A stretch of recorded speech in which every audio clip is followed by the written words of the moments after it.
सबैलाई जय मसीह।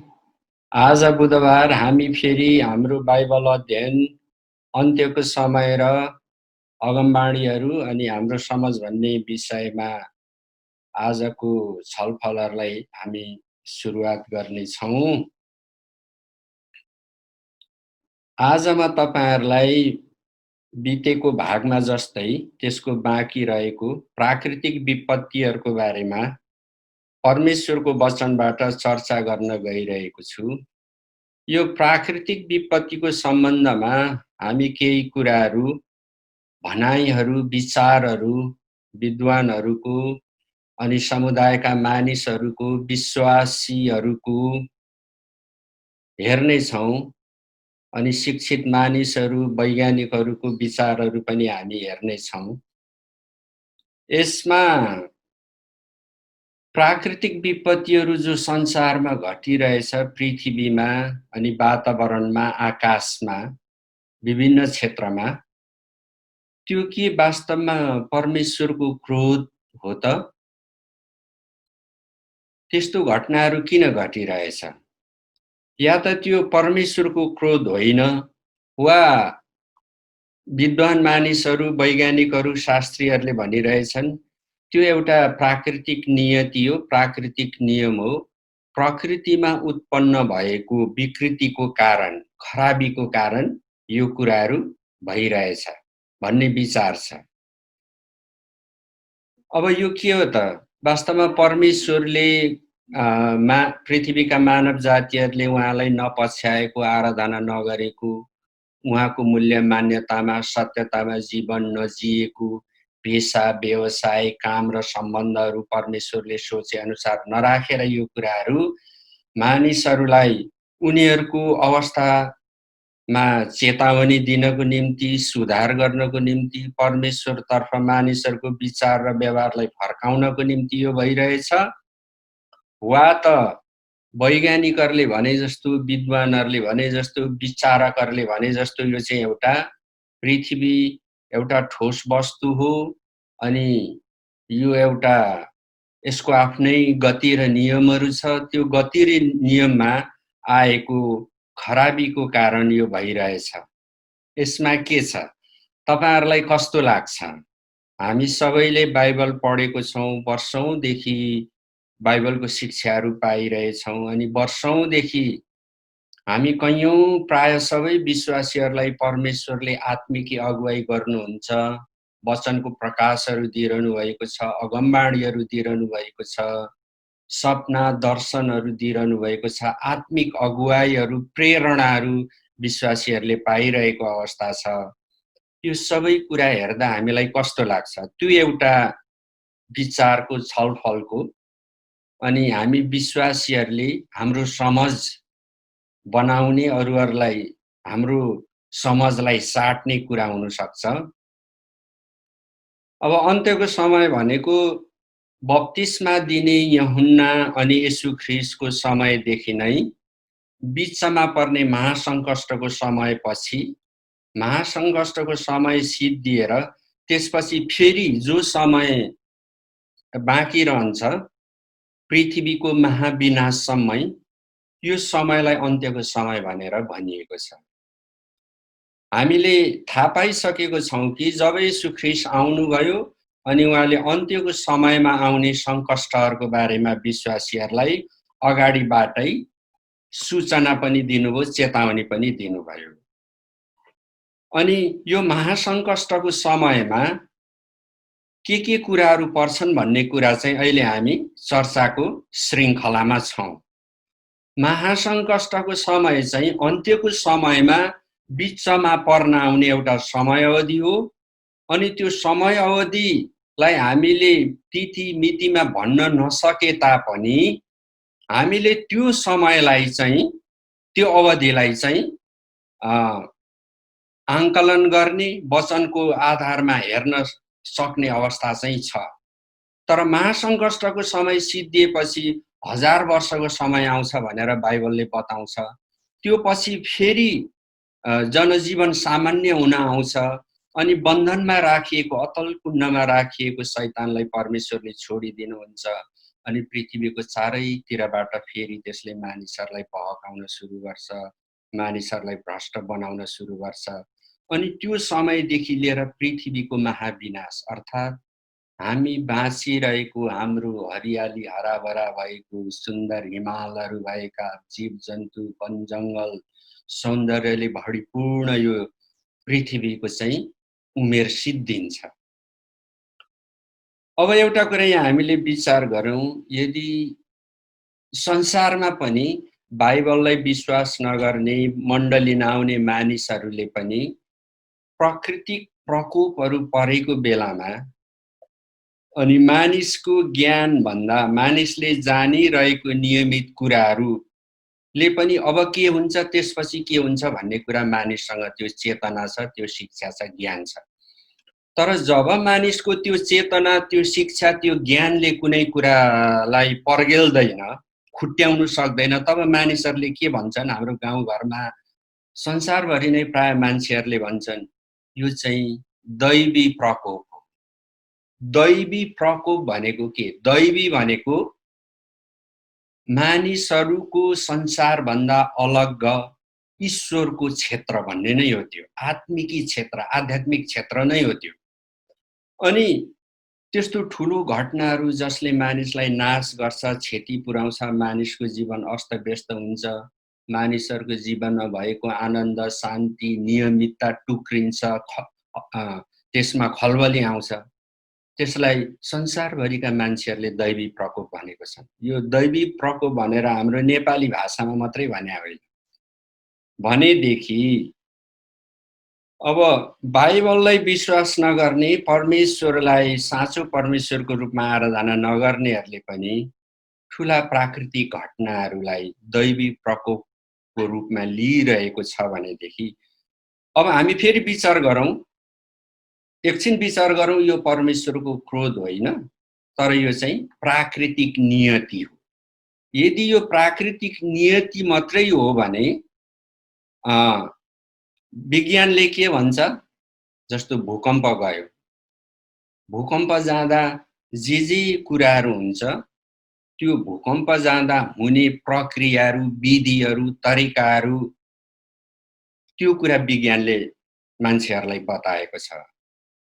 अनि सामान्यतः त्यसलाई हामी सबैले हाम्रो स्कुलको, कलेजको, पढाइको, शिक्षाको क्षेत्रमा पनि त्यसलाई हामीले कारणको रूपमा लिएको छौँ। वास्तवमा त्यो कारण हो कि होइन, त्यो कुरा मननीय छ। अब अर्को कुरा, जस्तो सामुद्रिक आँधीहरू चल्छ, सुनामी आउँछ। सुनामी आउँदाखेरि, चक्रवात वायु चल्दाखेरि, बितेको वर्षमा हाम्रो देशको पर्सा जिल्लामा चक्रवात वायु चलेर कयौं घरहरू भत्किए, मानिसहरू आपतमा परे, मृत्युसम्म हुने किसिमको अवस्था आएको थियो। यी सबै कुराहरूलाई विज्ञानले यस्तो यस्तो यस्तो यस्तो प्रकारले हुन आएको हो भनेर बयान गरेको छ। विज्ञानले जे बयान गरेको छ, जे प्रक्रियाहरू देखाएको छ, त्यो घटना हुँदाखेरि जे कुराहरू हुन्छ त्यो वास्तवमा कारण हो कि होइन? हामीले त्यसलाई कारणको रूपमा मान्ने कि नमान्ने?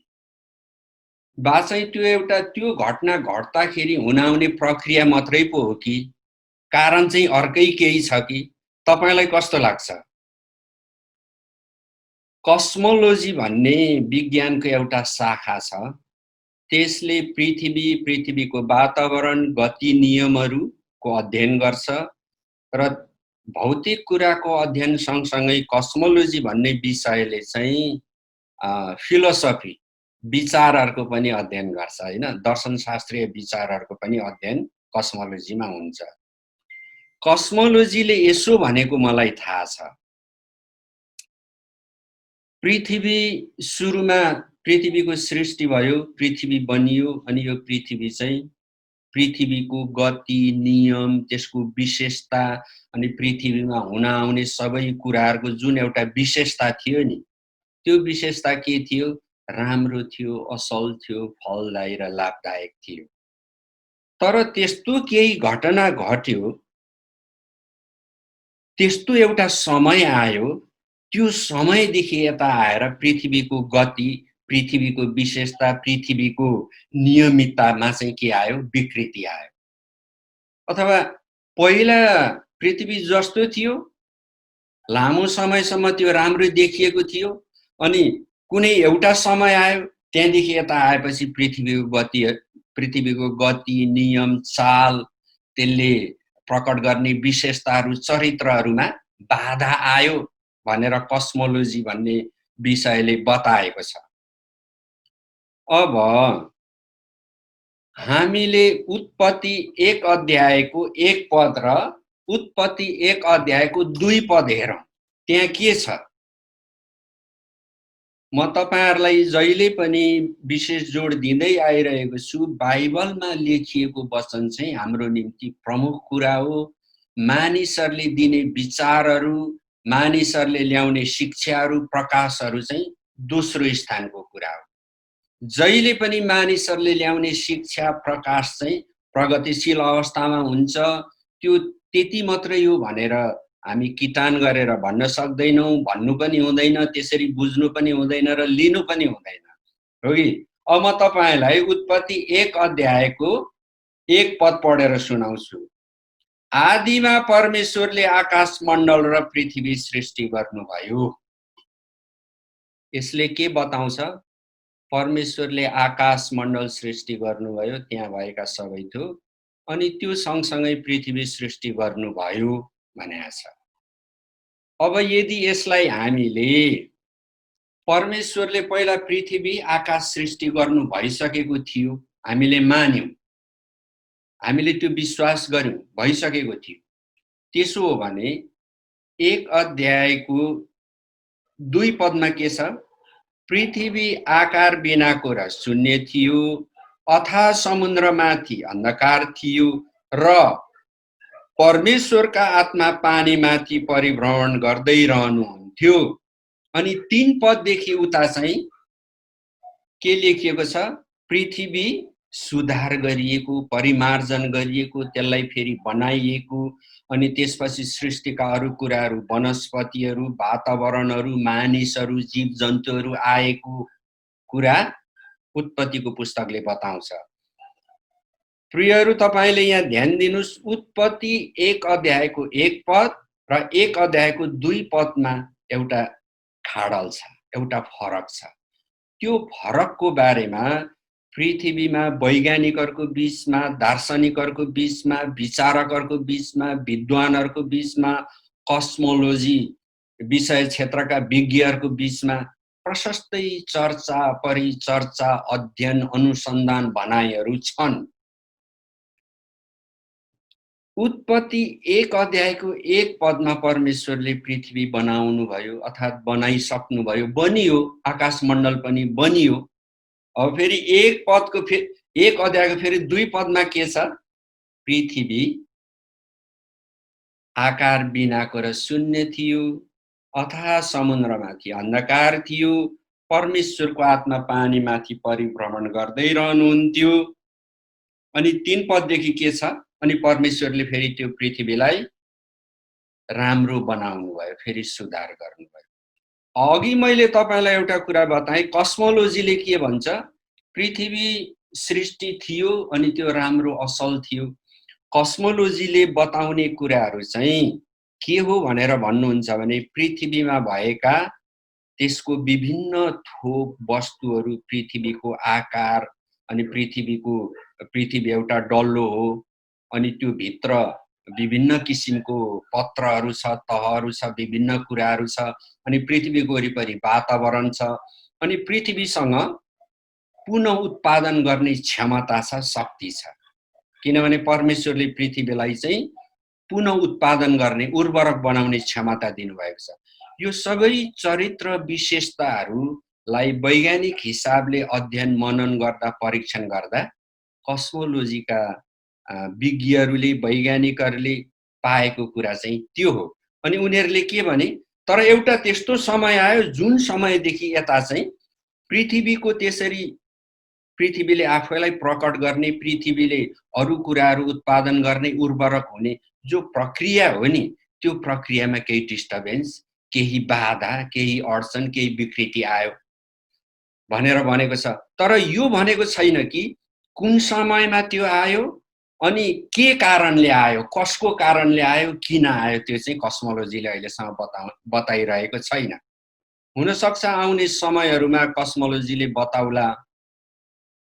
अनि कस्मोलोजी चाहिँ क्वान्टम फिजिक्स भन्ने यो पछिल्लो दिनमा विकास भएर गएको विज्ञान हो। क्वान्टम फिजिक्सले त्यो अध्ययन गर्छ जो आँखाले देखेको छैन। तपाईँ र मैले आँखाले नदेखेको कुराहरूलाई क्वान्टम फिजिक्सले हाम्रो चितवन जिल्लाको सौरामा भएको जो आरक्ष छ, जहाँ पर्यटकहरू जान्छन्, जहाँ ठुला हात्ती गैँडाहरू हेर्छन्, बाघहरू हेर्छन्, क्वान्टम फिजिक्सले नदेखिएको जगतमा भएको सबै कुराहरूलाई त्यसरी नै देख्छ। मलाई यस्तो विश्वास लाग्छ व्यक्तिगत रूपमा, आउने समयमा कस्मोलोजीले भनेको त्यो कुरा र क्वान्टम फिजिक्स दुवै मिलेर त्यो जो घटना घट्यो पृथ्वीमा, त्यो घटना के कारण र त्यसमा जिम्मेवार को छ भनेर सायद भन्ने समय आउँछ होला। अब यदि त्यो कस्मोलोजीको त्यो कुरालाई मान्ने हो भने र बाइबलमै लेखिएको वचनलाई हामीले विश्लेषण गर्ने हो भने दुई पदमा फेरि के भयो? एक पदमा भनेको छ पृथ्वी बनियो, आकाशमण्डल बनियो, त्यो एकदम ठिक छ हैन। दुई पदमा के भनेको छ? आकार बिनाको र शून्य थियो, अर्थात् त्यो पृथ्वी समुन्नत थिएन अथवा परिपूर्ण थिएन, पूर्ण आकारमा थिएन। अर्थात् त्यहाँ केही घटना घट्यो जुन घटनाले पहिल्यै बनिसकेको पृथ्वीमा केही बाधाहरू ल्यायो, अडचनहरू ल्यायो। पहिल्यै बनिसकेको त्यसको प्रकृतिमा नयाँ कुराहरू ल्यायो, जुन कुराहरू चाहिँ फलदायी र भलो चाहिँ थिएन। त्यो कुराहरू यहाँ छ। अनि यस कुराको बीचमा वैज्ञानिक र विज्ञहरूको बीचमा पनि अहिलेसम्म नि वाद विवाद, अनि कुन कुरा ठिक हो, कुन कुरा कसरी बढी सही हुन्छ भन्ने कुरा चलि नै रहेको छ।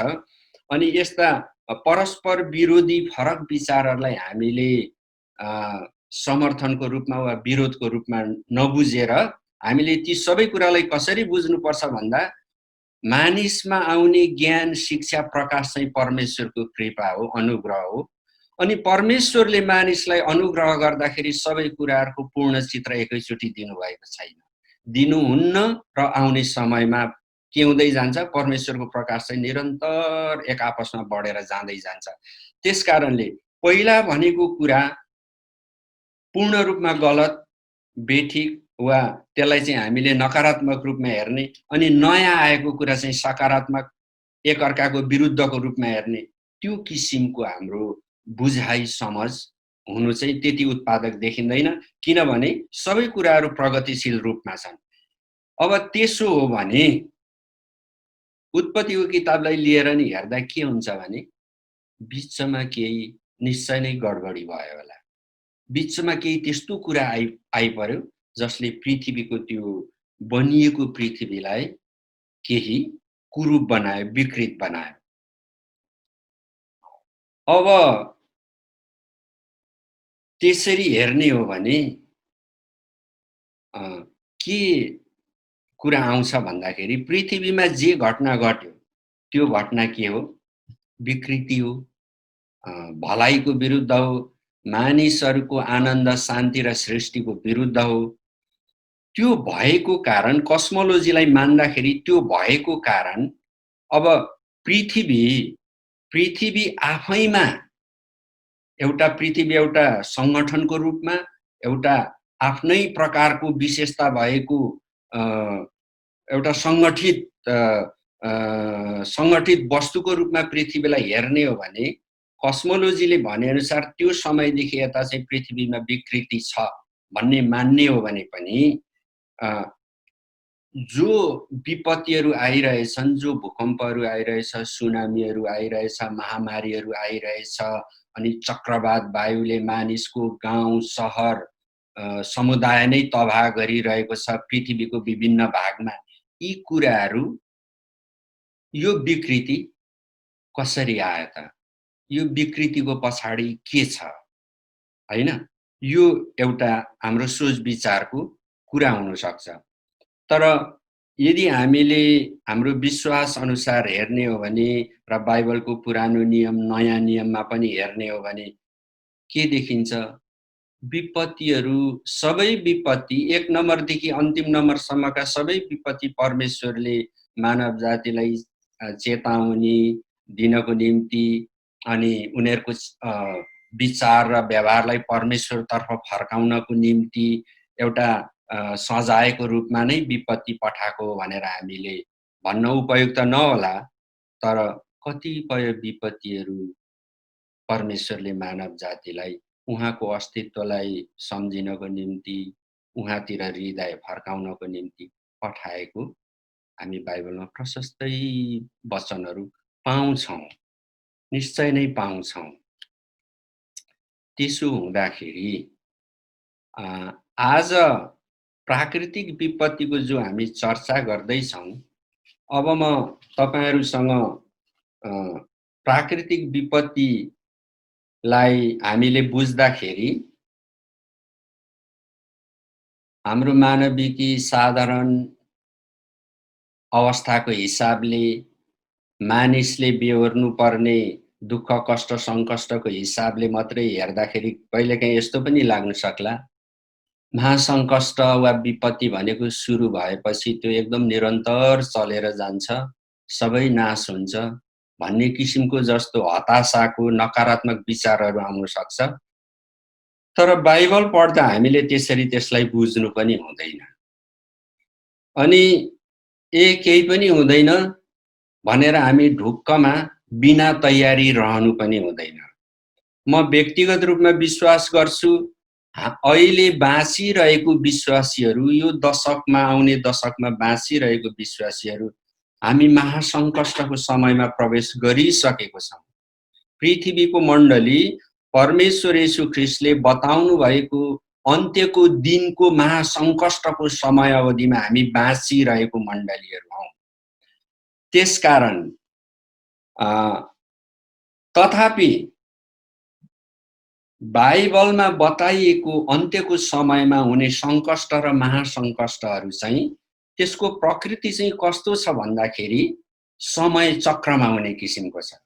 हो, विपत्ति आउँछ महासङ्कष्टमा, हामीले कठोर कुराहरू प्रकृतिबाट, पृथ्वीबाट, हावापानीबाट, महामारीबाट अनि मानवीय व्यवस्थाबाट हामीले भोग्नुपर्ने होला। तर त्यसलाई हामीले यसरी लिनु हुँदैन कि एकदम एकपछि अर्को सबै सिद्धिन्छ भन्ने हिसाबले, नैराश्यता उत्पन्न हुने हिसाबले हामीले शिक्षा नि दिनु हुँदैन, प्रचार नि गर्नु हुँदैन, त्यसरी बुझ्नु पनि हुँदैन। यो अन्त्यको समयमा हुने सङ्कष्ट चाहिँ के हो? समय चक्रमा हुने कुरा हो। अब अन्त्यको समयमा हुने विपत्तिहरू मध्येमा एउटा प्रमुख विपत्ति भूकम्प हो। भूकम्पको बारेमा म तपाईहरुलाई बताउँछु। पृथ्वीमा जति पनि भूकम्पहरू आए, येशू ख्रीष्टले अगमबाणीमा बताइसकेपछि अन्त्यको समयमा सङ्कष्ट महासङ्कष्ट आउँछ भनेर जब येशू ख्रीष्टले भन्नुभयो, त्यो भनिसकेपछि सङ्कष्टको कुराहरू, प्राकृतिक विपत्तिहरू पर्न आएको हामी पाउँछौँ। तपाईलाई म एक नम्बरमा भूकम्पको बारेमा बताउँछु। भूकम्प सबैभन्दा पहिला सन् 115 मा टर्की भन्ने देशको एन्टिओखमा आएको थियो र त्यो बेलामा 2,60,000 मानिसहरू मरे। यसलाई विश्वास गर्ने, परमेश्वरको वचन पढ्ने र आराधना गर्नेलाई ख्रिस्चियन भनेर कसले भन्यो प्रियहरू? हामीलाई थाहा छ, एन्टिओखका मान्छेहरूले भने। एन्टिओखमा येशूको पछि लाग्ने, येशूको सुसमाचार सुनाउने अनि येशूको सुसमाचारद्वारा मानिसहरूको सामाजिकतालाई, राज्यलाई असल बनाउनु पर्छ भनेर त्यो अभियान जो चलेको थियो, ती मान्छेहरूलाई देखेर तिनीहरूले के भने यिनीहरू ख्रिस्चियनहरू हुन्, येशू ख्रीष्टको पछि लाग्छन् भनेर भने। म तपाईलाई एउटा छस्स भनिदिइहाल्छु, टर्की भन्ने देशको जब इतिहास सुरु हुन्छ अनि त्यो इतिहास सुरु भएपछि त्यो टर्की भन्ने देशमा बसोबास गर्ने मानिसहरूको विश्वास, धार्मिक आस्थालाई हेर्नुहुन्छ भने येशू ख्रीष्टसँग जोडिएको विश्वासबाट त्यहाँ बसोबास गर्ने मानिसहरूको धार्मिक आस्था सुरु भएको छ। तर त्यहाँ क्रिस्चियनहरूले ठुलो सतावटहरू भोगे, ठुलो अन्यायहरू सहे। अनि हिजो आजको टर्कीमा सुसमाचार सुनाउनु भनेको कैयौं सयौं देशभन्दा धेरै कठिन कुरा हो। अहिले त्योभन्दा धेर नभनौँ होइन। अनि त्यो देशमा सन् 115 मा भूकम्प आयो। त्यसपछि सन् 525 मा फेरि टर्कीको एन्टियोकमै भूकम्प आयो। पहिला 260 लाख मान्छे मरेका थिए। दोस्रो भूकम्पमा 2,50,000 मानिस मरे त्यही एन्टियोकमा।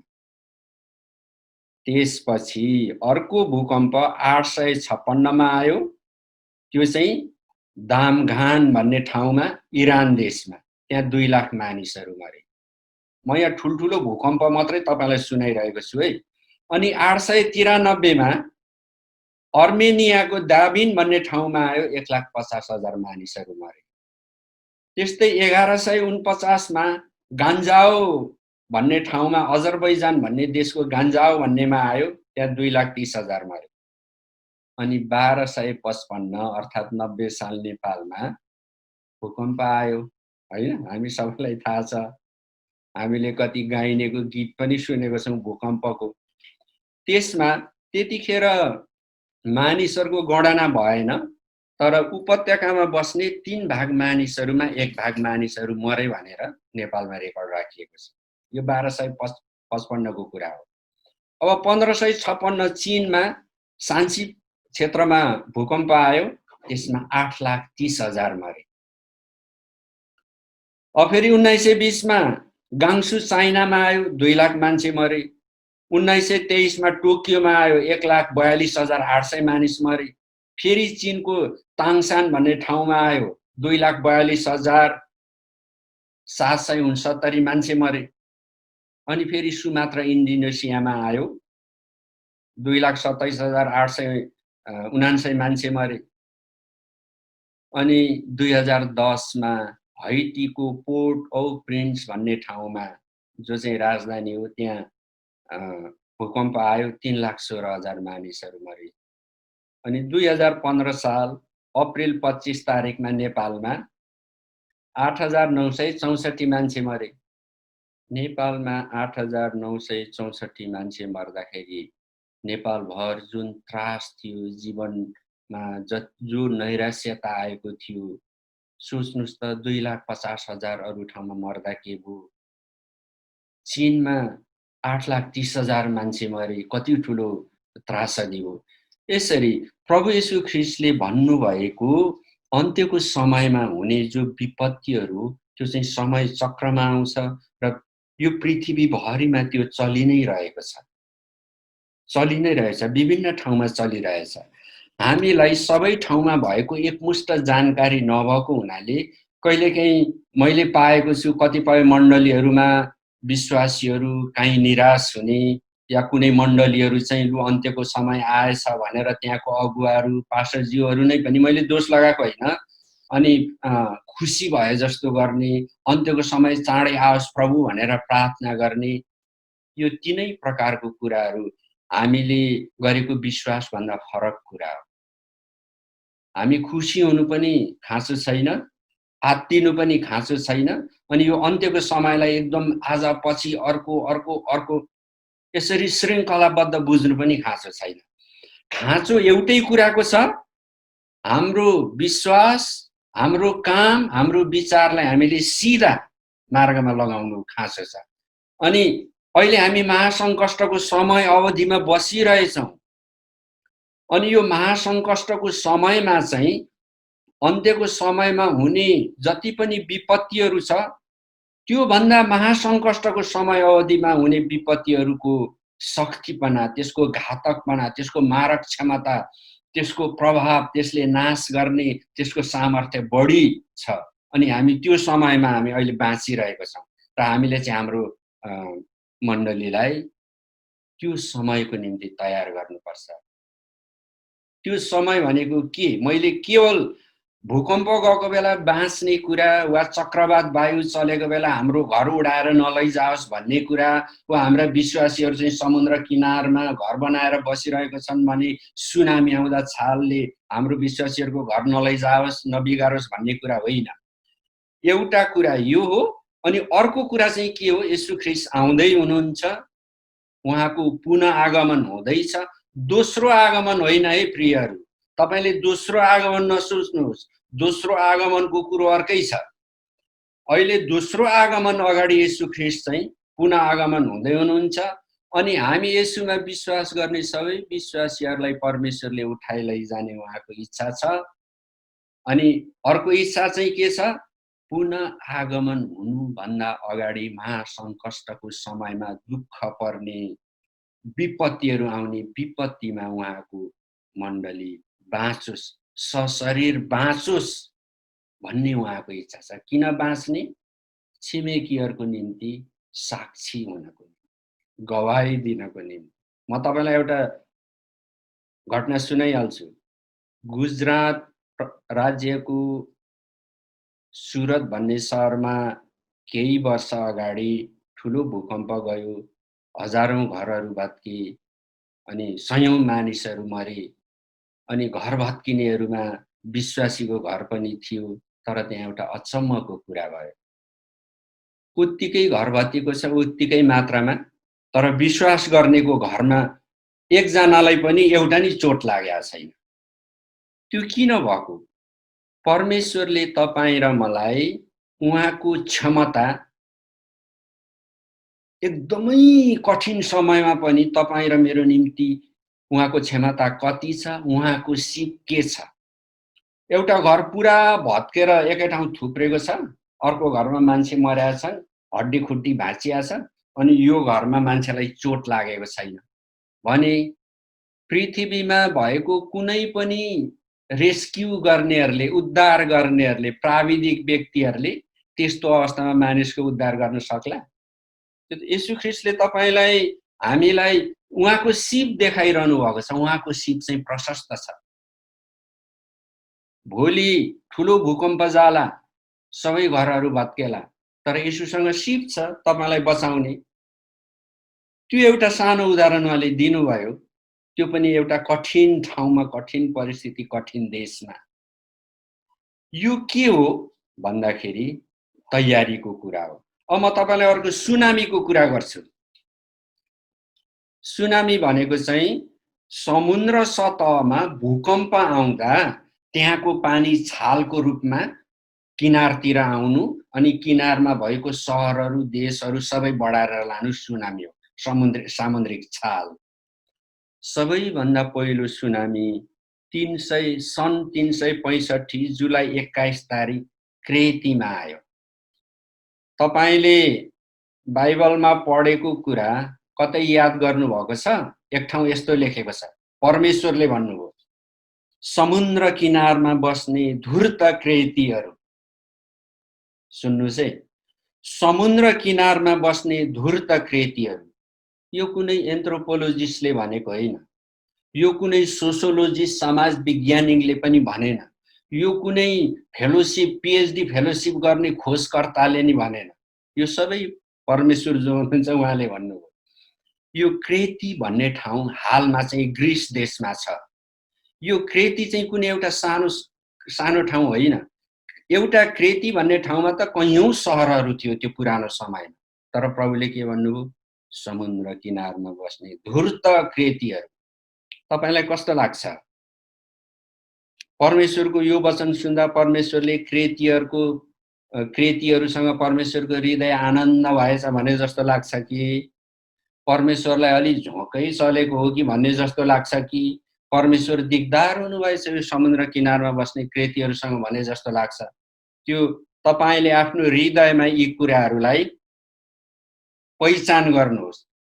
हो, सन् 365 मा क्रेतीमा यो सुनामी गयो। अनि त्यो धेरै पुरानो समय भएको हुनाले त्यसको क्षति डाटामा, तथ्याङ्कमा छैन। तर के लेखिएको छ भने क्रेतीमा भएका सबै सहरहरू बगायो। सहरै बगायो भनेपछि मान्छेको के अवस्थाको कुरा गर्ने र होइन। अनि लेखेको छ हजारौं परिवारहरू मरे भनेको छ। त्यो सुनामी आयो। त्योभन्दा अगाडि सन् 115 मा कैसेरिया इजरायलमै आयो। अनि त्यो कैसेरिया इजरायलमा आएको सुनामीले एन्टियोकसम्म क्षति पुर्यायो। सन् 262 मा फेरि अघि मैले भने नि एन्टियोक टर्कीमा सुनामी आयो। 551 मा लेबनानमा सुनामी आयो। अनि किनारमा भएका सबै सहरहरू बगायो, मानिसहरू मरे। अब फेरि 869 मा सान्रीकु जापानमा आयो हैन। अनि त्यहाँ 1000 मान्छे मरे। त्यहाँ चाहिँ रेकर्ड छ। 1303 मा फेरि क्रेतीमा आयो। अघि मैले सुनाएँ नि क्रेती। समुद्र किनारमा बस्ने धूर्त क्रेतीहरू। यो भनेको के हो? हामी सबैले बुझ्न खाँचो छ। किनभने प्रभु येशू आइरहनु भएको छ। हामीले मण्डलीलाई तयार गर्नुपर्छ। मण्डलीको तपाईँ र म नै हौं। तपाईँ र म जस्तै येशूलाई विश्वास गर्ने, पछ्याउने, पृथ्वीमा रहने, स्थान हासिल गर्ने, आर्थिक सामाजिक राजनीतिक उन्नति गर्ने तर्फ लागिरहेको, व्यापारमा कर्पोरेट सेक्टरमा नाम बनाउने, कुनै इन्स्टिट्युसनहरू प्राज्ञिक क्षेत्रहरूमा नाम राख्ने, हाम्रो जो हृदयको इच्छा छ नि। अनि जुन कुराको निम्ति हामी परमेश्वरसँग बिहान बेलुकै प्रार्थना गरेर आशिष माग्छौं, यी कुरामा हामी तयारी हुनु पर्या छ। अनि यी कुरा चाहिँ परमेश्वरको मापदण्ड अनुसार, उहाँको इच्छा अनुसार, उहाँले हामीलाई दिए अनुसार हामीले जानु परेको छ। अनि यो कुरो चाहिँ धेरै संवेदनशील, आलोच्य कुरा हो। अनि परमेश्वरले यी कुराहरू हेर्नुहुन्छ भन्ने मलाई लाग्छ। किनभने हामीले जानेको बाइबलले त्यही नै बताइरहेछ। फेरि 1303 मा क्रेतीमा ठुलो सुनामी आयो। त्यस्तै 1541 मा भेनेजुएलामा आयो। 1700 मा युएस र क्यानाडामा सुनामी आएर ठुलो क्षति भयो। 1806 मा स्विट्जरल्यान्डमा आयो। त्यहाँ लेखेको छ 457 मान्छे मरे। 1906 सालमा सुमात्रामा आयो। 2188 मरे। 1964 मा अलास्कामा आयो। अनि त्यो सुनामी चाहिँ 200 फिट अल्गो थियो। अनि 131 मरे भनेको छ। सन् 2004 मा इन्डोनेसियामा आयो। अब यो चाहिँ ठुलो सुनामी हो। सन् 2004 मा 14 वटा देश आएको सुनामीले 14 वटा देशलाई असर पार्यो।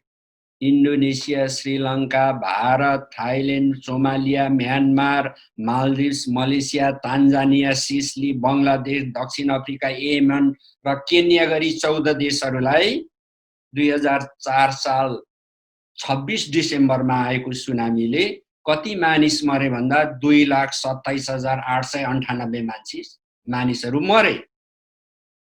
अब यहाँ एउटा तपाईँ र मैले पक्रिनु पर्ने, नबिर्सिनु पर्ने एउटा गवाई छ।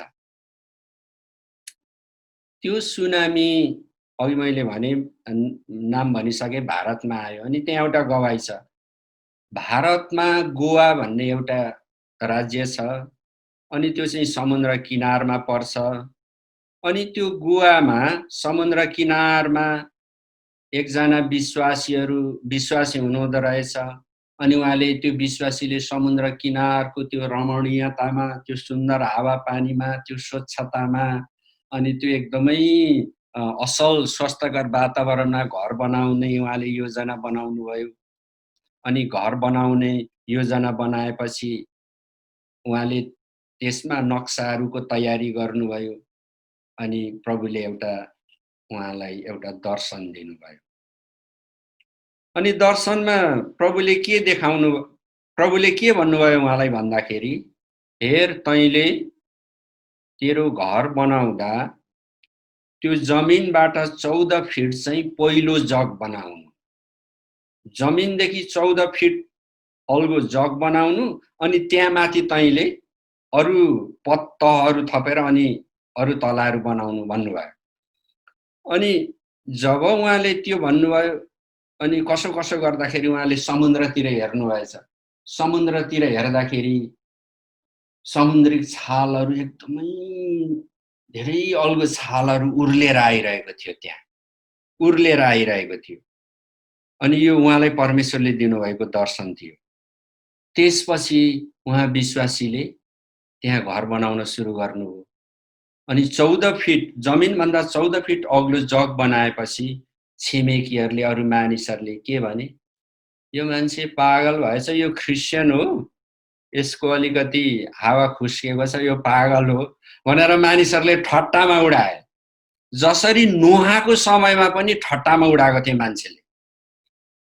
अनि उहाँलाई मानिसहरूले गिल्ला गरे, उहाँ मानिसहरूको निम्ति हास्य हुनुभयो। समय बित्यो। अब उहाँको घर 14 फिट चाहिँ त्यो जग मात्रै, त्यहाँदेखि त्यो थप्दाखेरि अरू 2 फिट अरू भयो होला, 1500 र त्यसमाथि तला अनि अर्को तला भयो होला। अब अनि भारतमा सुनामी आयो 2004 सालमा। अनि वास्तवमा त्यो सुनामी उहाँले त्यो दर्शन पाएको चाहिँ ठिक्क 22 वर्ष अगाडि 2004 मा आएको सुनामी, जसले 14 वटा देशमा बिगार्यो, त्यो सुनामी वास्तवमा 22 वर्ष अगाडि आएको थियो। अघि हामीले एकचोटि चर्चा गर्यौं नि, विपत्तिहरू के विपत्तिहरू परमेश्वरको क्रोधको रूपमा आउँछ,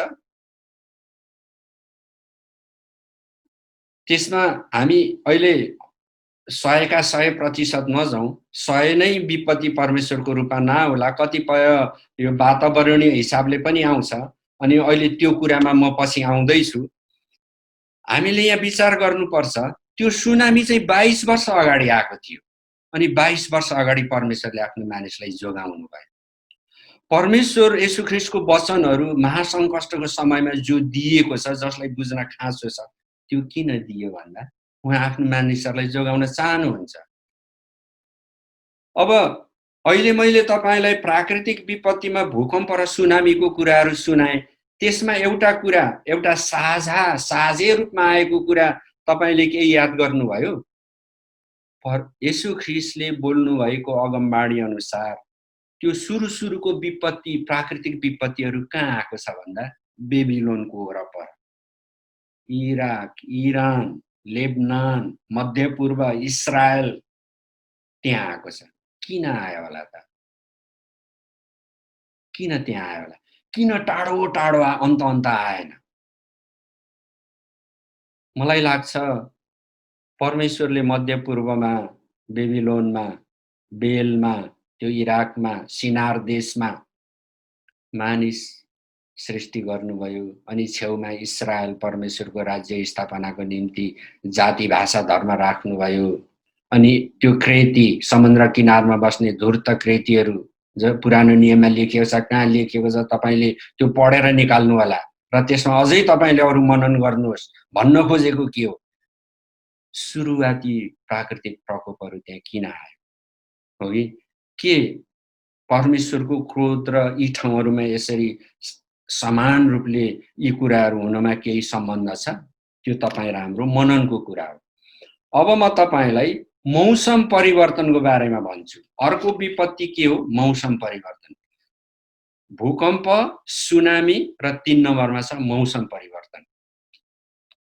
संयुक्त राष्ट्र सङ्घले मौसम परिवर्तन, क्लाइमेट चेन्जलाई मानव सभ्यताको लागि सबैभन्दा ठुलो सङ्कष्ट छ भनेर भनेको छ। अनि संयुक्त राष्ट्र सङ्घले आफ्नो कार्यक्रममा पृथ्वीका सबै देशहरूमा मौसमसँग समन्वय हुन सक्नको निम्ति कृषिमा, उद्योगमा, व्यापारमा, वन जङ्गलमा, अनि नदी नालामा, पानीको स्रोतहरूमा, हिमालमा, पहाडमा, तराईमा मौसम नबिग्रियोस् भनेर, अनि बदलिएको मौसममा मानिसहरू अनुकूल हुन सकुन् भनेर विश्वव्यापी कार्यक्रमहरू तय गरेर लागू गरि नै रहेको छ। अनि यो मौसम परिवर्तन चाहिँ, मौसम परिवर्तनको रूप चाहिँ कस्तो छ भन्दा प्राकृतिक विपत्तिको जस्तो यसको रूप अलि छैन। मौसम परिवर्तन पनि मानव जातिको निम्ति एउटा विपत्ति हो। अघि मैले सुनाएँ, मानव सभ्यताको लागि सबैभन्दा ठुलो विपत्ति, ठुलो सङ्कट भनेर संयुक्त राष्ट्र सङ्घले यसलाई मानिसकेको छ र सबै देशहरूले मानेको छन् अवस्था छ। तर यो मौसम परिवर्तन चाहिँ भूकम्प जस्तो, सुनामी जस्तो, चक्रवात वायु जस्तो, महामारी जस्तो दुर्घटनाको रूपमा हुन आउने होइन। यो चाहिँ के हुन्छ? नजानिदो, नदेखिदो, थाहा नपाइने हिसाबले भइरहेको छ। मौसम परिवर्तन आफैमा एउटा विपत्ति चाहिँ हो। म तपाईलाई भनिदिन्छु, मौसम भूकम्पको कारण, सुनामीको कारण, चक्रवात वायुको कारण, महामारीको कारण पृथ्वीको उमेर सिद्धिएर जाँदैन। तर पृथ्वीको उमेर सिद्धिएर जाने चाहिँ मौसम परिवर्तनको कारण हो। जब मौसम परिवर्तनले पृथ्वीको उमेरै सिद्ध्याइरहेको छ भने ती दुर्घटनाको रूपमा आउने प्राकृतिक विपत्तिहरू भन्दा मौसम परिवर्तनको विपत्ति चाहिँ कति ठुलो विपत्ति रहेछ, यो कुरा बाइबलमा लेखिएको छ। म तपाईलाई अहिले पछाडि बताउँछु, त्यसको प्रसङ्ग आउँछ। र मौसम परिवर्तनले मानिसको जीवनमा, जीवजन्तुको जीवनमा प्राकृतिक वातावरण भनेको हावा पानी अनि त्यसको तापमान, चिसो तातो, यो वातावरणमा, वनस्पतिमा, वन जङ्गलमा मौसम परिवर्तनको प्रत्यक्ष असरहरू छ। अब मैले कहिलेकाहीँ हाम्रा प्रिय दाजुभाइ दिदीबहिनीहरू जो प्रभुमा सुत्नुहुन्छ अनि जहाँ उहाँहरूको समाजको अरू धर्म, जाति, सम्प्रदायसँग पनि सम्बन्ध हुन्छ अनि जब नयाँ मानिसहरू धेरै आउँछन् तब मैले कैयौँचोटि भन्ने गर्छु, म यो उदाहरण दिइरहेको हुन्छु।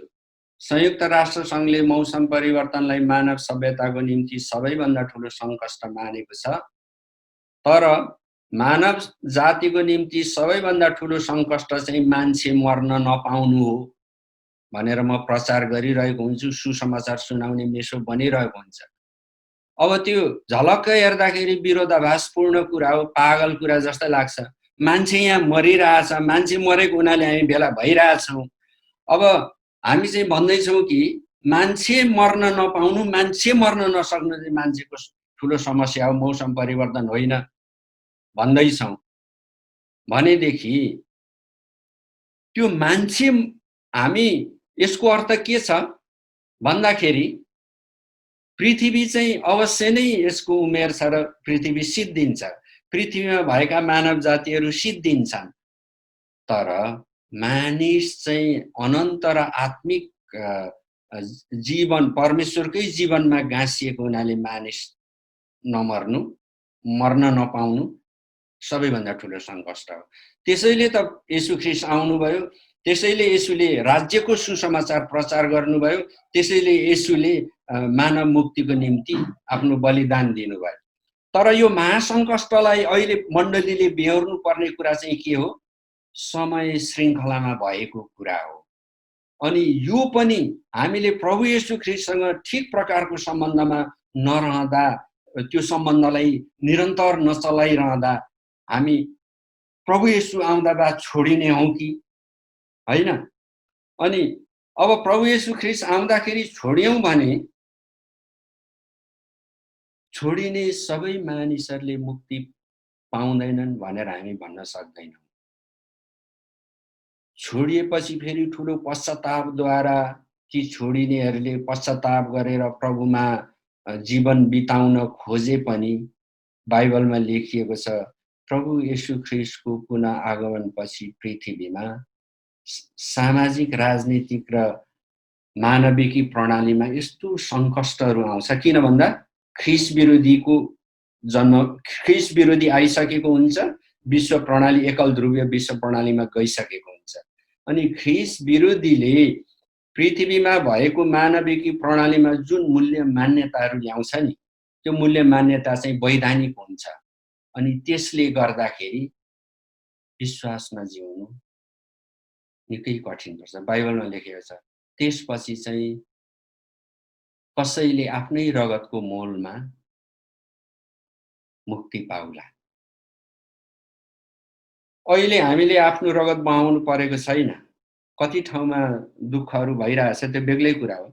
तर सामान्यतः कोही कसैले पनि आफ्नै जीवनको रगत बहाएर मुक्ति पाउनु परेको छैन, किनभने हाम्रो निम्ति यसुले बगाइसक्नु भयो। तर महासङ्कष्टको समयपछि आउने सामाजिक आर्थिक राजनैतिक परिदृश्यमा चाहिँ छोडिएको विश्वासीले मुक्ति पाउने गरी बाँच्नु छ भने उसले रगतको मूल तिर्नुपर्छ भन्ने कुरा बाइबलमा लेखिएको छ, हो कि? त्यसो हुँदाखेरि अब यो मौसम परिवर्तन र जो प्राकृतिक विपत्तिहरू त्यो चाहिँ महासङ्कष्टको समयमा अझै बढेर जान्छ र येशू ख्रीष्ट आउँदा चाहिँ हामी जानु चाहिँ हाम्रो निम्ति सबैभन्दा असल कुरा हो।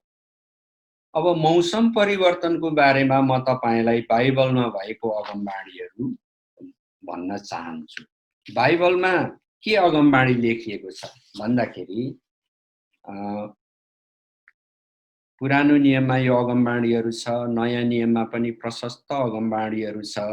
मौसम परिवर्तनले पृथ्वीको उमेरलाई सिद्ध्याउँछ भन्ने कुरा हामी अगमबाणीबाटै जान्दछौँ। अनि त्यो कुरा कसरी हुन्छ भन्ने कुरा तपाईलाई बुझ्न मन लाग्यो भने तपाईले मौसम विज्ञानमा जानुहोस्। तिनीहरूले एकदमै श्रृङ्खलाबद्ध हरेक प्रक्रिया विधि त्यसले पार्ने असरहरूलाई उहाँहरूले बताइदिनु भएको हुन्छ। बाइबलले त्यो बताउँदैन। बाइबलले हरेक कुराको त्यसरी बताउन थाल्यो भने त बाइबललाई त एउटा ठुलो ट्याङ्करले पनि बोक्न नसक्ने हुन्छ, मान्छेले बोक्ने र पढ्ने कुरो भएन, हो कि? अब पृथ्वीको उमेर मौसम परिवर्तनले सिद्ध्याउँछ। त्यो कुरा उत्पत्तिको पुस्तक 8 अध्यायको 22 मा लेखेको छ। त्यहाँ यस्तो लेखेको छ, पृथ्वी रहउन्जेल बिउ छर्ने र फसल काट्ने समय, जाडो र गर्मी, ग्रीष्म र शिशिर र दिन र रातको अन्त हुँदैन। यहाँ तपाईले वचनलाई राम्ररी हेर्नुस्। यहाँ के भनेको छ? पृथ्वी रहउन्जेल। पुरानो नियममा पृथ्वीको उमेर सधैँभरि छैन भन्ने कुरा एकदमै नरम बिन्दुबाट सुरु हुँदै हुँदै हुँदै तपाईले नयाँ नियमको प्रकाशसम्मै पुग्नुभयो भने त नयाँ नियमको प्रकाशको पुस्तकमा नरम कुरा छैन। पृथ्वीको महाविनाश एकै शब्दमा अगाडि नै भनिदिएको छ। तर उत्पत्तिको पुस्तकले पृथ्वीकै उत्पत्तिको कुरा बताउँछ। अनि त्यो उत्पत्तिको पुस्तकले नै उत्पत्ति भएको पृथ्वीको अन्त्यको कुरा पनि बताएको छ। उत्पत्ति 8 अध्यायको 22 पदमा पृथ्वी रहउन्जेल भन्नुको अर्थ के हो? पृथ्वी सधैँभरि रहँदैन भन्ने नै हो। म तपाईलाई अर्को पद देखाउँछु। अब व्यवस्था 11 अध्यायको 21 पदमा तपाईले पढ्नुभयो भने त्यहाँ के लेखेको छ भन्दाखेरि, परमप्रभुले तिमीहरूका पूर्वजहरूलाई दिने प्रतिज्ञा गर्नुभएको देशमा तिमीहरू र तिमीहरूका सन्तानहरू पृथ्वीमाथि आकाश रहउन्जेल चिरायु हौन्। पृथ्वीमाथि आकाश रहउन्जेल भनेको प्रियहरू अन्तरिक्ष होइन है। हामी बसेको गोलो पृथ्वी छ। यो पृथ्वीको वरिपरि एउटा खोल छ, त्यसलाई वातावरणीय पत्र भनिन्छ। त्यो वातावरणीय खोलभित्र वैशाख, पुष, असार, चैत्र अनि जाडो, गर्मी यो सबै कुरा त्यो भित्र हुन्छ। अनि त्यो पृथ्वी वरिपरि रहेको खोल बाहिर जानु हो भने वैशाख पनि छैन, पुष पनि छैन, गर्मी पनि छैन, जाडो पनि छैन, सधैँ एकनास छ। परमेश्वरले पृथ्वी बनाउनु भयो, त्यसको वरिपरि खोल लगाउनु भयो, ऋतुहरू दिनुभयो, मौसम दिनुभयो, अनि मानिसको जीवन आफ्नै जीवन त्यहाँ राखिदिनु भयो र भन्नुभयो तिमीहरूको सन्तान भन्नाले इस्राएलीहरू, तिमीहरूको सन्तान यो पृथ्वीमाथि आकाश रहउन्जेल चिरायु रहन्छौ। अर्थात् परमेश्वरको उद्देश्य त्यतिखेर के थियो? इस्राएल एउटा देश, एउटा जाति, एउटा धर्म, एउटा सम्प्रदाय अनि एउटा संस्कृति भएर परमेश्वरलाई बाँकी पृथ्वीमा भएका सबै जाति र देशलाई परमेश्वरको राज्य छिनाउन् भन्ने आशा परमेश्वरको थियो। अब यशायाको पुस्तक 24 अध्यायको 1 पददेखि 6 पदसम्म जानुभयो भने अनि फेरि 7 पददेखि 23 पदसम्म तपाईले पढ्नुभयो भने यसमा पाइने कुरालाई म छोटकरीमा बुदागत रूपमा तपाईलाई बताउँछु। 1 पददेखि 6 पदसम्म के भनेको छ भन्दाखेरि पृथ्वी पूर्ण रूपमा विनाश हुन्छ भन्ने कुरा त्यहाँ लेखिएको छ, पुरानो नियममा नै, हो कि? पृथ्वी पूर्ण रूपमा विनाश हुन्छ भन्ने कुरा लेखिएको छ।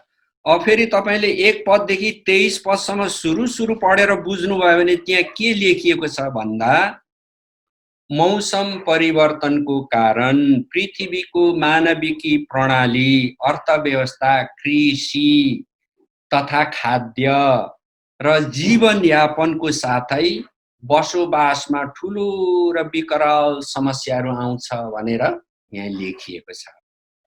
मानविकी प्रणाली भनेको हामीलाई थाहा छ, शासन व्यवस्था हो, नियम कानुन हो, त्यसको परिपालना हो, त्यसको व्यवस्थापन हो।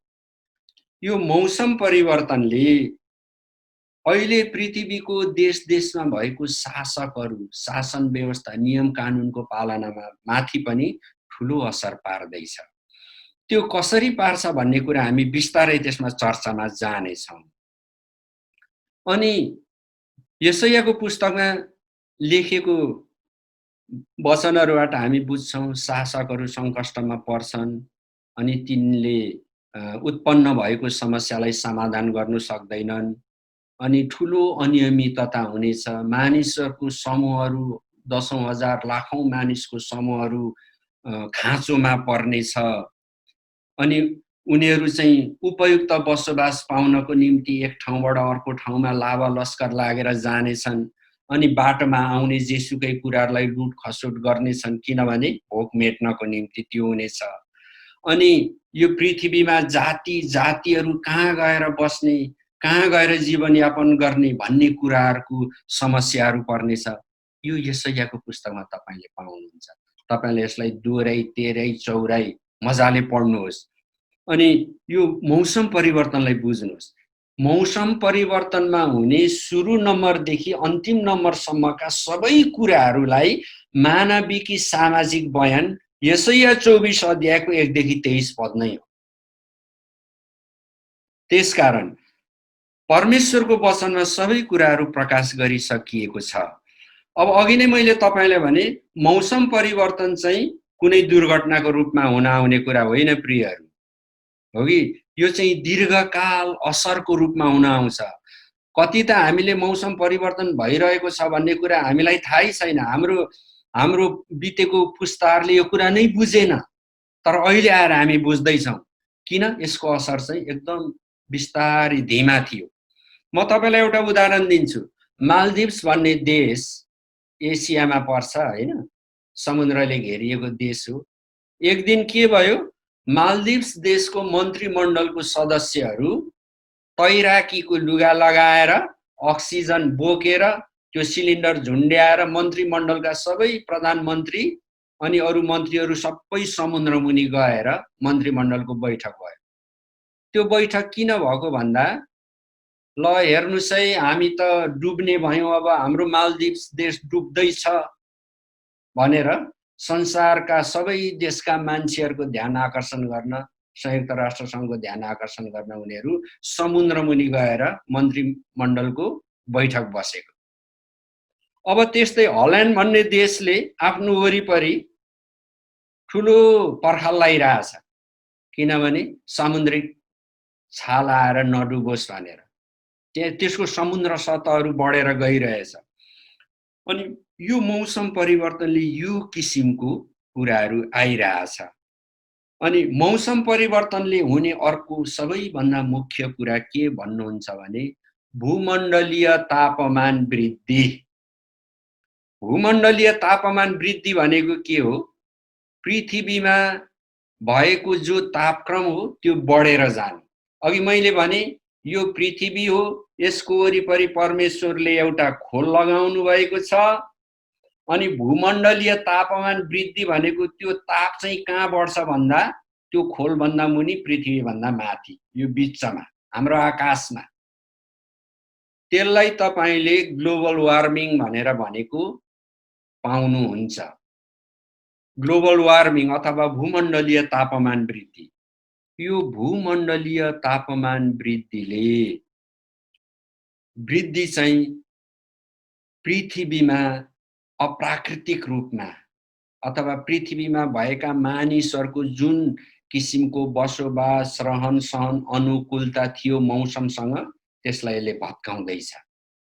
म तपाईलाई सामान्य हाम्रै देशको, हाम्रो गाउँठाउँको उदाहरण दिन्छु। म धरानमा सर्टिफिकेट लेभल कलेज पढ्दाखेरि हामी साथीभाइहरू मिलेर वैशाखको पहिलो हप्तातिर माथि साँगुरीमा जान्थ्यौँ, गिटारहरू काँधमा बोकेर हल्ला गर्दै साथीभाइहरू जान्थ्यौँ। अनि त्यता हामी गुराँसको फुल टिपेर खान्थ्यौँ, खुब मजा आउँथ्यो होइन, गिटारहरू बजाउँथ्यौँ, खेल्थ्यौँ, उफ्रिन्थ्यौँ। वैशाख महिनामा त्यतिखेर गुराँसको फुल फुल्थ्यो। अहिले हेर्नुहोस् गुराँसको फुल कहिले फुल्दैछ? माघको दोस्रो हप्तातिरै गुराँसको फुल फुल्न सुरु गरिसकेको छ। यो के हो? ग्लोबल वार्मिङ, भूमण्डलीय तापमान वृद्धि हो। अनि वैशाख महिनामा तपाईँ गुराँसको फुल फुल्ने ठाउँमा जानु भयो भने त एउटा फुलको फुल पनि तपाईँले पाउनुहुन्न। भनेपछि तापमान कसरी वृद्धि भयो? अब त्यो समयमा मेवा तराईमा मात्रै फल्थ्यो। अहिले त मेवा चुरेतिर पनि फल्न सुरु गरिसक्यो। अर्थात् तापमान वृद्धि भइरहेछ। अनि यसले मानिसको जीवनमा पनि असर पारि नै रहेको छ। त्यसै कारण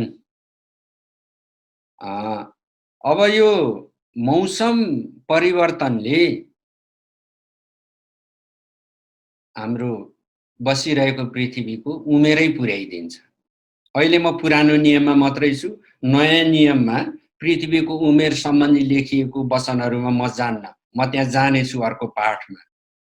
तपाईहरुले कतिको धैर्य धारण गर्न सक्नुहुन्छ? बडा यो सबै अध्ययनहरू बडा लम्बेतान हुँदैछ कि के हुँदैछ हो कि तपाईहरुलाई कस्तो लागेछ कृपया मलाई सुझाव दिनुहोला।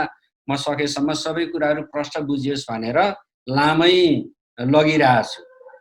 यसैया 24 अध्यायको 1 देखि 23 पदमा भएको वचनहरू चाहिँ के हो? शास्त्रीय विवरण हो हैन? अनि त्यो चाहिँ अघि मैले भने मौसम विज्ञान हो। मौसम परिवर्तनले पृथ्वीलाई के गर्छ भन्ने कुरा सम्पूर्ण कुरा त्यहाँ छ हो कि? अब यो मौसम परिवर्तन सम्बन्धी पृथ्वीमा कुरा हुन थालेको, त्यसलाई देखिएको, बुझिएको कति भयो भन्नुहुन्छ भने 30-31 वर्ष हुँदैछ। 31 वर्ष लाग्यो। 2020 मा 31 वर्ष भयो। नासाको वैज्ञानिक जेम्स ह्यान्सनले 1988 मा अमेरिकाको सिनेटमा त्यहाँको सिनेट सदस्यहरू, मन्त्रीमण्डलको सदस्यहरूको अगाडि उभिएर उहाँले एउटा प्रतिवेदन प्रस्तुत गर्नुभएको थियो। त्यो प्रतिवेदनमा उहाँले 3 वटा मुख्य कुराहरू बताउनु भयो। एउटा कुरा के हो भन्दा पृथ्वीको तापमान वृद्धि हुँदै जाँदैछ। दोस्रो कुरा चाहिँ पृथ्वीमा जो हरियाली हो, हरियो वातावरण त्यो नाश हुँदै जाँदैछ। तेस्रो कुरा चाहिँ पृथ्वीमा भएको जलवायुको प्रकृतिमा परिवर्तन हुँदैछ। जलवायुको प्रकृति परिवर्तन हुनु भन्नुको अर्थ पुरानो समयमा असार र साउनलाई एकदमै वर्षातको समयको रूपमा लिइन्थ्यो हैन? अनि असोजमा त सुक्खा हुन थाल्थ्यो, मान्छेहरूले धानहरू काट्थे। अहिले प्रियहरू सम्झिनुहोस् त असोज के छ? असोजमा त पुरा असोज त बर्खा भइरहेको हुन्छ। कार्तिक समेत बर्खा भइरहेको हुन्छ। जलवायुमा यो परिवर्तन, यो त हाम्रो ठाउँको कुरा हो। पृथ्वीको विभिन्न ठाउँमा विभिन्न किसिमको परिवर्तनहरू आइरहेको छ। यसरी यो कुरा सबैभन्दा पहिला 1988 मा नासाको वैज्ञानिक जेम्स ह्यान्सनले सरकारी स्तरमा यो कुरा त्यहाँ लानुभयो। त्यसपछि त्यो कुरा संयुक्त राष्ट्र सङ्घमा आयो। संयुक्त राष्ट्र सङ्घमा आएपछि पृथ्वीभरिका विभिन्न देशहरू, क्षमता भएका देशहरूमा यस सम्बन्धी अध्ययन गर्ने समितिहरू बने। अनि सरकारी समितिहरू बने र सरकारी समितिहरू बनेपछि संयुक्त रूपमा यी कुराहरू वैज्ञानिकहरू, प्राविधिकहरू भएर यो सम्बन्धी अध्ययनहरू हुन थाल्यो। यसै कारण हामीले मौसम परिवर्तनलाई यदि वैज्ञानिक तथ्यहरूमा हेर्ने हो भने पृथ्वीमा पुरानो समयमा पृथ्वीको जुन सामान्य वातावरण थियो त्यसमा अहिले 1 डिग्री सेल्सियस पृथ्वीको तापमान बढेको भनेर भनिएको छ। मैले धेरै वर्ष अगाडि मौसम परिवर्तन सम्बन्धी मैले सिकेको कुराहरूमा एउटा कुरा मैले सिकेको थिएँ, त्यतिखेर सुनेको थिएँ, तर त्यो विचार नै अन्तिम हो भन्ने चाहिँ छैन। त्यहाँ चाहिँ के भनिएको थियो भने पृथ्वीको तापमानलाई 1 डिग्रीदेखि सुरु भएर 6 डिग्रीसम्म पुर्याइएको थियो। 1 डिग्री, 2 डिग्री, 3 डिग्री हुँदै 6 डिग्री। अनि त्यो समयमा त्यहाँ भनेको थियो 5 डिग्रीमा पुगेपछि चाहिँ तापमान वृद्धि 5 डिग्री पुगेपछि चाहिँ पृथ्वीको विभिन्न भागहरू जल्न सुरु गर्छ। अनि 6 डिग्री पुग्दा चाहिँ पृथ्वीको महाविनाश हुन्छ भनेर मौसम विज्ञानले भनेको छ। तर मैले सिकेको त्यो कुरा अन्तिम र पूर्ण कुरा होइन, किनभने त्योदेखि आजको दिनसम्म धेरै नयाँ कुरा आइसकेको छ। अब आउने दिनमा अझै नयाँ कुरा आउँछ। त्यसकारण यसैयाको अगमबाणीमा भनिए जस्तै भूमण्डलीय तापमान वृद्धि हुँदै जाँदा, मौसम परिवर्तन हुँदै जाँदा पृथ्वी र यसका बासिन्दाहरू, जीव जन्तुहरू, समुद्र, आकाशमा ठुलो क्षय हुँदै जान्छ। अघि हामीले 24 अध्यायको 5 र 6 पदमा पढ्नु हो भने यहाँ यस्तो लेखिएको छ, म वचन पढ्दिनँ, त्यसको अर्थ मात्रै पढ्दैछु। 5 र 6 पदमा यो लेखेको छ, पृथ्वीमा रहने मानिसहरूले त्यसलाई दूषित पारेका छन्, कानुन भङ्ग र नियमहरू उल्लङ्घन गरेका छन्, यसै कारण मानिसहरू नष्ट हुन्छन् र पृथ्वी भस्म हुन्छ। यसैया 24 को 5 र 6 पदमा यो छ। त्यस्तै गरेर अब अलिकति विचार गरौँ। अघि मैले तपाईहरुलाई एउटा सवाल उठाएको थिएँ, के परमेश्वरको क्रोधको कारण विपत्तिहरू आउँछ? अघि वैज्ञानिकहरूले पृथ्वी जल्दा, वैज्ञानिकहरूले चक्रवात वायु आउँदा, भूकम्प हुँदा, सुनामी चल्दा जे बताउँछन् नि, वास्तवमा त्यो कारण होइन जस्तो लाग्छ मलाई। अहिले हामी सबैले औपचारिक रूपमा त्यसैलाई कारण मानेको छौँ, ठिकै छ, केही पनि छैन। अब हामीले यो भनेर शिक्षा प्रणाली नै बदल्ने भन्ने कुरो हुँदैन। त्यो चाहिँ प्रक्रिया मात्रै हो, धेर जसो चाहिँ कारण चाहिँ त्यो हो जस्तो मलाई लाग्दैन। तर यहाँ के भनेको छ, प्रभुको यो वचनमा के भनेको छ? कानुन भङ्ग गरेको छन्, नियमहरू उल्लङ्घन गरेको छन्, त्यसै कारण मानिसहरू नष्ट हुन्छन्। कसको कानुन भङ्ग गरियो, कसको नियम उल्लङ्घन भयो, हामीले यस विषयमा केही महसुस गर्नुपर्ने, विचार विमर्श गर्नुपर्ने छ। किनभने हाम्रो मण्डली चाहिँ अहिले हामी महासङ्कष्टको समयमा छौँ। महासङ्कष्टको समय सुरु भएको छ अनि विपत्तिहरू र घटनाहरू, हरेक प्रकारको घटनाहरू घट्नेवाला छ। मैले तपाईहरुलाई महासङ्कष्टमा 6 किसिमको विपत्तिहरू, कठिनाइहरू हुन्छ भनेर यो सुरुको समयमा बताएँ प्रियहरू।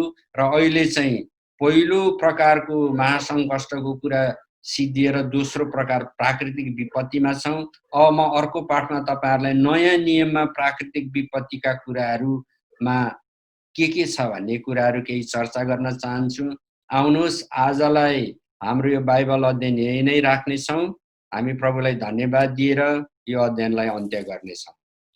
पिता, धन्यवाद होस्, तपाईलाई महिमा होस्। अन्त्यको समय र महासङ्कष्टको समयमा हुन आउने प्राकृतिक विपत्तिहरू जो चाहिँ मानव सभ्यताको निम्ति चुनौती हो, विश्वासीहरूको निम्ति सुसमाचार प्रचार गर्ने, आफैलाई तयार गर्ने, प्रभु येशूको पुनः आगमनमा तयार रहनको निम्ति प्रभु येशूले भन्नुभयो, हेर मैले तिमीहरूलाई अघिबाटै बताइदिएको छु। प्रभु तपाईलाई धन्यवाद होस्। हाम्रो कमजोर विचारहरू, अवस्थाहरूमाथि तरस खानुहुने, हामीलाई अनुग्रह गर्ने परमेश्वर तपाईँ हुनुहुन्छ अनि तपाईँको वचनलाई हामी उठाउँछौँ र हामी तपाईँमा तयार रहन्छौँ र हाम्रो मण्डलीहरू सबैलाई तयार गर्ने परमेश्वर चाहिँ तपाईँ स्वयं हुनुहुन्छ। किनभने राज्य तपाईँको हो, पराक्रम तपाईँको, सबै कुरामा तपाईँले महिमा लिनुहुन्छ। पिता, धन्यवाद, तपाईलाई महिमा होस्। येशू ख्रीष्टको नाउँमा माग्दछौँ, आमेन।